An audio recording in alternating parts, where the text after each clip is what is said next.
mosoon nga jiite PNLE programme national de lutte contre les encombrements mos nga nekk itam directeur de la promotion de l'habitat social yaa ngi jiite janvier ba léegi ONFP kon office national de formation professionnelle ci wàllu politique yaa ngi bokk ci APR Kaolack bu ko waxtu wi maye dañu waxtaanee politique da ngeen amal nag atelier bu ay réew yu bëri nar a bokk li ko dalee ëllëg talaata jàpp le 20 octobre mën na noo xam ndaje moomu lu ko tax jóg ak lu gën ca séntu ba nañoo dikk ci jafe-jafe formation professionnelle ci Sénégal. waaw jërëjëf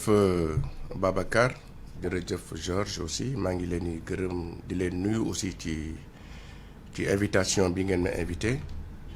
maa ngi nuyu aussi tous les auditeurs n'est-ce pas de RFM di wax ne effectivement tey dama fi ñëw en tant que directeur général de l'Office national de formation professionnelle pour ñu waxtaan tuuti ci le RAFPRO moom mooy le réseau africain des institutions et fonds de formation professionnelle bi nga xam ne aujourd'hui c'est un réseau qui compte n'est-ce pas 12 membres appartenant à 11 pays d'Afrique de l'Ouest et d'Afrique centrale. Vous aurez noté au passage que il y a 11 pays mais il y a 12 membres ndax Sénégal daf ci am ñaari membres moom mooy ONFP mooy bi nga xam ne moom lay jiite Office national de formation professionnelle ak le 3FPT bi nga xam ne sunu sœur Sophie Diallo moom moo ko jiite donc moom moo tax on est 11 pays d'Afrique de l'Ouest et d'Afrique centrale mais on a 12 institutions et fonds de formation professionnelle et donc li ñu war a jàpp moom mooy le RAFPRO ñu ngi ko créé n'est-ce pas en 2006 plus précisément en septembre 2006 au Bénin à Cotonou au Bénin kii jàppale woon nag aussi ci vraiment mettre ko en place moom mooy le BIT le Bureau international du travail donc moom moo vraiment jàppale woon ba RAFPRO mën a taxaw waaw ndax baax na nag yenn saa yi aussi dans la formation professionnelle ñu liggéey suñu dëkk yi mais que ñuy harmoniser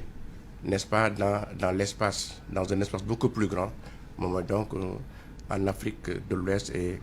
n'est-ce pas en Afrique centrale donc nag li ko tax a jóg aussi moom mooy vraiment ñuy harmoniser suñuy pratique suñuy bonne pratique ñuy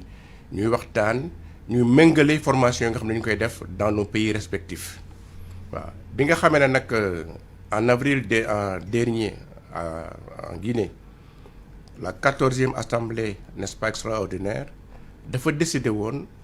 vraiment ñu organiser ay sessions de formation dans les différents pays membres tey nag Sénégal moo aye dañuy former ci li ñuy wax APC approche par les compétences waaw approche par les compétences nag approche la boo xam ne ni ci wàllum apprentissage dañuy privilégier vraiment l'acquisition de la connaissance et non l'accumulation de la connaissance kooku baax na ñu insister bu baax a baax parce que ça va développer ce qu'on appelle le savoir-faire et le savoir-être et même les savoirs transversaux des apprenants atelier boobu nag dañ ko co-organiser ONFP ak 3FPT demain inchallah moom lay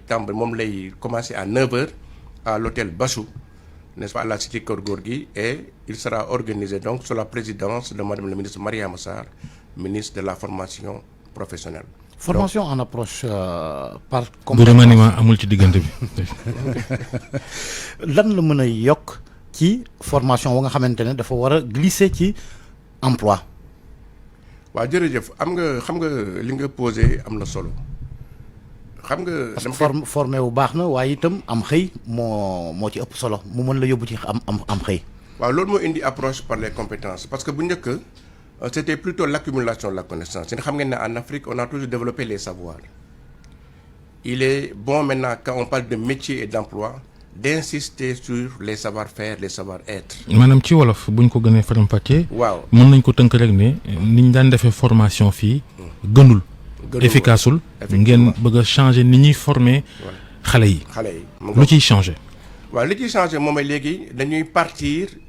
n'est-ce pas des compétences maanaam li ñu gën a saytu moom mooy xale bi li mu mën def nekk ko rek lu muy xam waaye li nga xam ne mën na ko def li nga xam ne dafay njëriñ tout de suite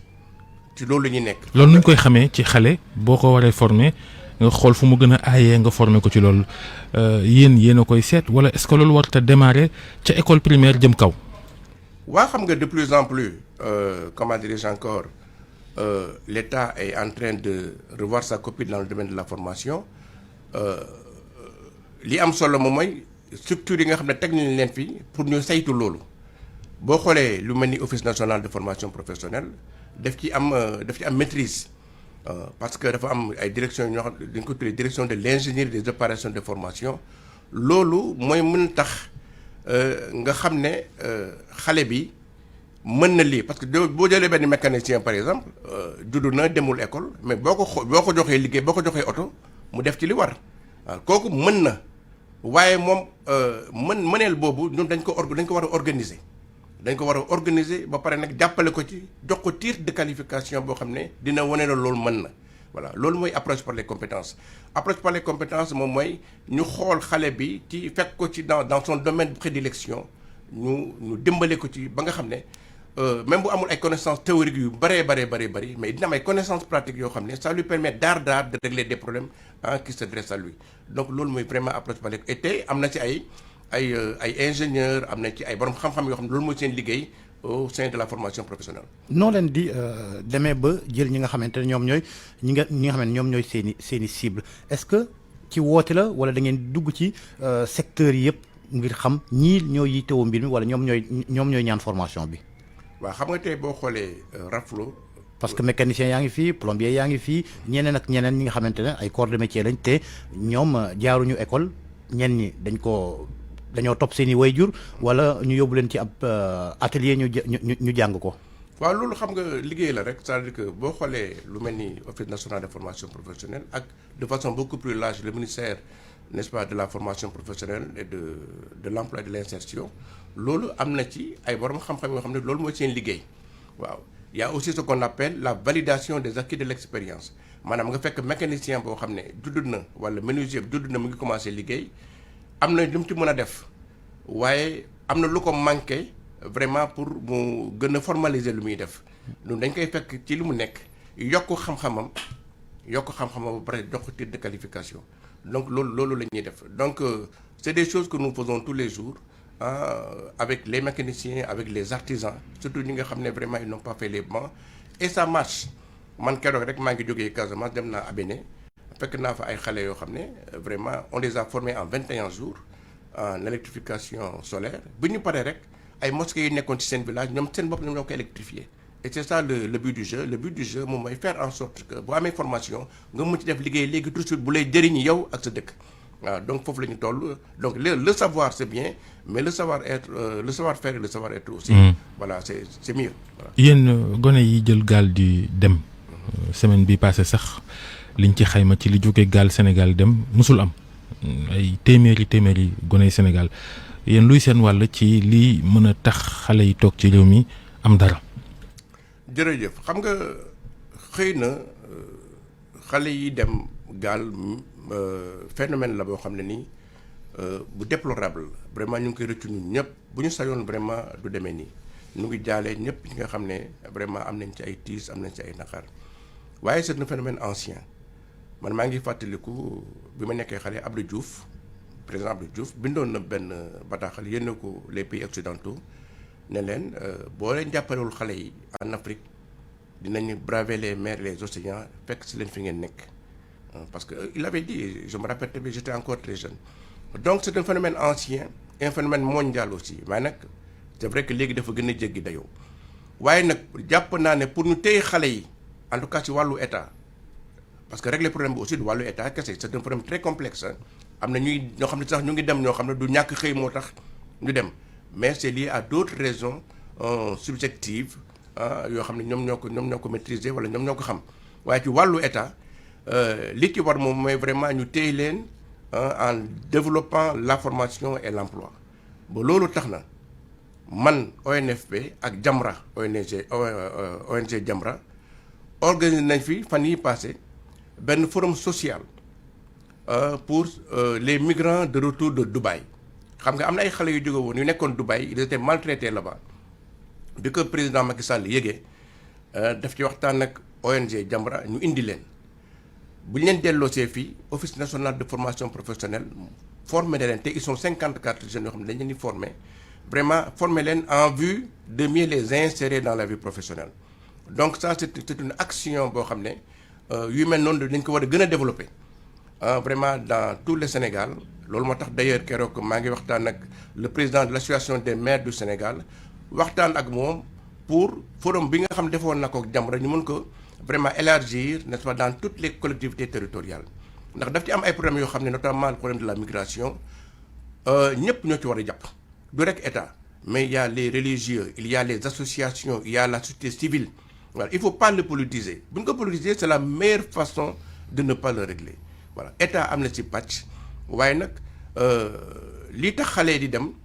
c'est plus fort que ça ce n'est pas tout simplement des raisons économiques comme certains pourraient le croire il y a des raisons économiques c'est vrai mais il y a d'autres raisons liées notamment au fait que avec les réseaux sociaux on leur vend dañu leen jox ay idées yoo xam ne bon mën nga am fi liggéey ñu la boo demee feneen di nga am lu gën tout ça et c'est des adolescents c'est des jeunes on peut les comprendre waaye nag ñun ñëpp ñoo ci war a jàpp ñu en tout cas ONFP commencé nañ ci taxaw am nañ benn kuréel bu ñu taxawal vraiment sous forme de forum commencé di encadrer commencé di former xale yi ba nga xam ne aujourd'hui avec les collectivités territoriales on va le trouver vraiment autant que faire se peut de l'insertion. waaye mu ne su la ñàkk a wax lajjug président Macky Sall ci mbiru gone yi du noona non jàpp ma ne président lajj na parce que comment dire encore avec le programme Xëyu Ndaw ñi on a beau dire mais c'est un programme qui fonctionne. La formation. Monsieur le directeur général te ngeen a bàyyi loolu xëyu ndaw ñi gone yi xëyuñu ñu ngi dem jël gaal gi. non y a juste un problème d'évaluation et d'information et de communication aussi man dama ci nekk di ci liggéey c'est-à-dire que aujourd'hui rien que par la formation professionnelle parce que bu njëkk aussi on parlait d'emploi sans passer par la formation rien que par la formation professionnelle l'État du Sénégal a mis des moyens colossaux pour former les jeunes. man rek bi ma nekkee ONFP pour ne parler que de moi te am na ñeneen ñoo xam ne xëy na sax ñoo ma gën a liggéey mais juróom-ñaari weer yi ma def ONFP formé naa fa 2854 jeunes te formation la boo xam ne day passer par tous les étages n'est-ce pas de la formation professionnelle parce que dafa am ingénierie te diplôme bu ñu lay jox le titre de qualification bu ñu lay jox bu lay servir à la fin c'est un titre qui est reconnu par les branches professionnelles ça c'est important ça c'est bon à savoir. C'est-à-dire que ñun bu ñu lay former on part tout simplement on le débute avec les branches professionnelles de sorte qu'à la fin de l'évaluation du sax ñu ñooy évaluer mais c'est les inspecteurs de la formation des gens qui sont en dehors de l'ONFP ñoom ñooy évaluer ñoom ñooy certifier tout ça c'est pour assurer la transparence et l'efficacité de la formation professionnelle donc rien que man formé na 2854 personnes te xam nga la formation vraiment il le faut pour aller vers l'insertion. L'État est en train de faire beaucoup de choses, mais c'est vrai que c'est un problème complexe. Il faut encore, n'est-ce pas, appuyer un peu sur l'accélérateur. Mais validation de compétences boobu lan lay yokk ci ndaw ñooñu wala nit ñooñu nga xamante ne ñoo bénéficier de la formation en termes de wàllum koom ndax ñu former la itam nga delluwaat ci sa atelier amul leneen lu muy yokk da ngay dellu ci la nga newoon rek. waaw xam nga problème bi ngay posé nii mooy la relation entre la formation et l'emploi. C'est-à-dire que aujourd'hui il faut accompagner après la formation loolu li nga wax noonu dëgg la moo tax nous en sommes très conscients de sorte que aujourd'hui bu ñu la former ñun en tout cas au niveau de l'ONFP am na benn structure boo xam ne dañ ko gën a développer mooy le SAOS bi nga xam ne moom mooy accompagner n'est-ce pas le jeune qui est formé bu ñu la former de deux choses l'une on t'a formé jox le titre de qualification on te met en relation avec une structure de financement mu financer la pour benn auto-emploi ou bien alors on te forme et puisque nous sommes financés par ce qu'on appelle la CFCE la contribution forfaitaire à charge de l'employeur maanaam ce sont les employeurs le patronat n'est-ce pas qui mettent leurs mains n'est-ce pas dans la formation professionnelle donc on essaie de voir entreprise yi nga xam ne on est en relation avec elles pour boole la ak ñoom parce que maintenant que tu es formé tu as un titre mun nañ leen boole entreprise yi. en attendant il faut que réew mi dox ba noppi réew mi amul gouvernement c'est une situation extrêmement grave Macky Sall mi ngi mel ni moom Sénégal tas gouvernement taboo gouvernement am na ay ministres yu jóge seen place kenn remplacé wu leen mais ça c'est quoi même lii mooy lan monsieur le directeur général ginnaaw yow Macky nga faral moom ngay politigal ca Kaolack. waaw Macky laa faral moom lay politigal ca Kaolack et je suis très fier du bilan du président Macky Sall bi mu fi nekkee ba léegi yow Babacar bon je sais que xam nga sax bon vous êtes journaliste. Je ne dis pas que tout est parfait. Les choses elles ne sont pas à 100%. Mais xam nañ ne depuis que le président Macky Sall est là quand même dans presque tous les domaines am na fi ay améliorations. Maintenant nous sommes dans un monde complexe où jour après jour les problèmes se compliquent. C'est pas au niveau sénégalais seulement, c'est au niveau mondial. waaye nag bu demee ba tas gouvernement mu ko tas defe naa samedi bi rek la ko tas.